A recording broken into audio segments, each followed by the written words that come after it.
and a very good evening, viewers. You're watching NewsX and I'm Kriti Mehta. We start with the breaking news updates coming in now. Prime Minister Narendra Modi is holding a bilateral meeting with Federal Chancellor of Germany, Friedrich Merz, in Evian in France.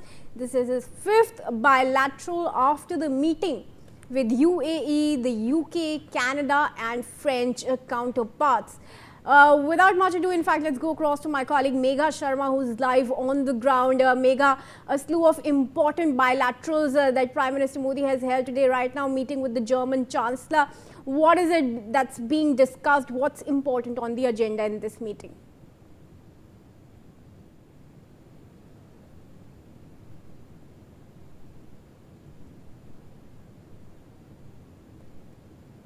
Megha, can you hear me? All right, we're getting in some connection errors there with my colleague Megha, who's live in Evian covering the G7 summit. But currently, the latest updates that we have is that Prime Minister Modi is holding his bilateral with the German Chancellor, Friedrich Merz, in Evian in France. This is the fifth bilateral meeting of the Prime Minister. He's also met with the leaders of UAE, UK, Canada and France before holding this meeting with Merz. Megha is now connected with us. Megha, if you can hear me, talk to us about what's important in this meeting that's going to be coming up with Merz when Prime Minister Modi is sitting down with him. So, Chancellor of Germany, Friedrich Merz, had arrived in India in January this year. And he had brought with him a number of business delegates, including from the top-notch companies from Germany that have set up base, have been flourishing, whether it is Siemens or DHL or Airbus.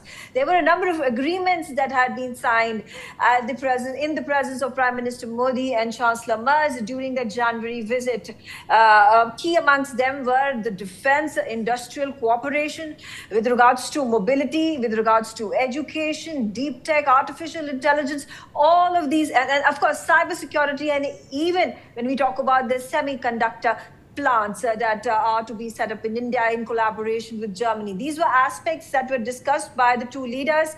The German Chancellor decided to arrive and meet Prime Minister Modi in Ahmedabad and headed to Bengaluru. And this is significant because Ahmedabad has very increasingly started becoming the industrial hub of the country. And it is important for companies like Siemens and DHL and various other defense industries to come and set up base over here. Why I'm telling you this backgrounder is because of the fact this lays the foundation work of the meeting that is right now happened between Prime Minister Narendra Modi and German Chancellor Merz. This is, in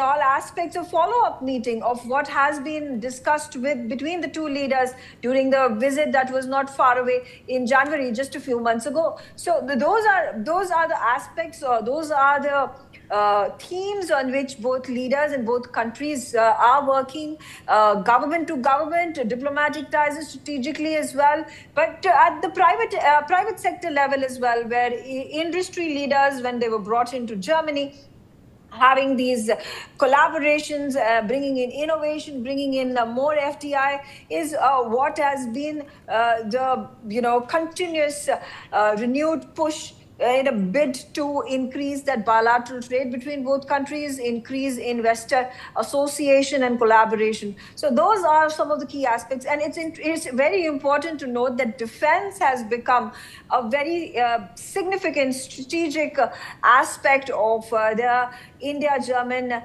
relationship going forth. Right. Megha, stay on. Let's take some more breaking updates that we are in fact getting in from Europe, of course, where you are now. Prime Minister Modi is holding the European Union bilateral, and that's taking place at G7. Megha, another important meeting that Prime Minister Modi is right now holding. Who is he sitting down with, and who are the leaders accompanying his delegation and of the European leaders? Yeah, so this is a trilateral that the Prime Minister is holding with the European Union President Ursula von der Leyen and European European Commission President Antonio Costa. Again, a very significant meeting. I will remind my viewers once again that both of these leaders had come early 2026 to sign that very significant FTA free trade agreement, which Ursula von der Leyen very highlighted, calling it the quote-unquote mother of all deals. So therefore, again, a meeting that needs no more introduction. This is not the first time these three leaders are meeting with each other. This is again a meeting that will further help in fine-tuning the nuances of this free trade agreement. Remember, there are 26 countries within the EU that are part of this free trade agreement with India.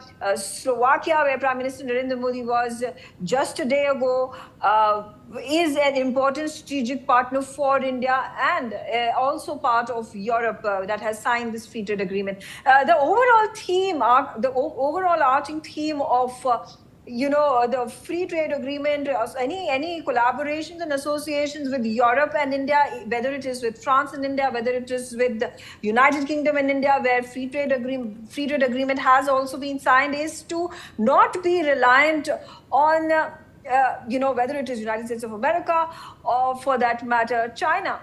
Because on one hand, China is glutting the market with, ample supply, which is cheaper. There are malpractices that have been reported across the world when it comes to the ethics that the Chinese industrialists and Chinese government have leaned into, have practiced. And on the other hand, when I say United States of America and why Europe continues to be very of the Trump administration is about the very volatile, dynamic, and unstable relationship that it has lately formed with America, whether it is with regards to tariffs, whether it is with regards to Trump expressing his fancy to take over, capture Germany. Of course, he's even gone ahead and said that Canada is the 51st state. So all these nations are extremely very, perhaps the trust in United States of America has been eroded over the past few months since U.S. It's been about 2 years since U.S. President was elected, and therefore there's this resonance across the globe, in Europe, in India, global South, that there needs to be supply chains and reliability that needs to be built when it comes to these countries, so that they are not blindsided when these big superpowers, whether it is China or United States of America, that are controlling major states, are able to bring the economy of these countries in a very topsy-turvy way. They cannot just upend operations, upend their economies simply because there's high level of reliability on your United States of America, particularly United States of America, which has been the traditional biggest trading partner for Europe in the past. Right.